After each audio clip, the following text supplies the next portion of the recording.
Pred vama je prvi prijenosni klima uređaj bez vanjske jedinice koji hladi ili grije cijeli vaš dom u nekoliko minuta, trošeći samo 0,10 eura na sat. Nema instalacije, nema fleksibilnih cijevi, nema rupa u zidovima. Sve što morate učiniti je uključiti ga i odmah uživati u svježem ili toplom zraku. Zahvaljujući kompaktnom i tihom dizajnu, idealan je za svaki prostor.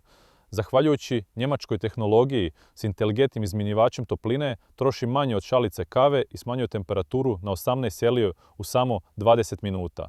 Ali pozor, imamo samo 3 jedinice dostupne po ovoj posebnoj cijeni s 50 popusta. Ne propustite ovu priliku, kliknite odmah kako biste iskoristili ponudu, brza dostava u roku od 24 sata i plaćanje prilikom dostave.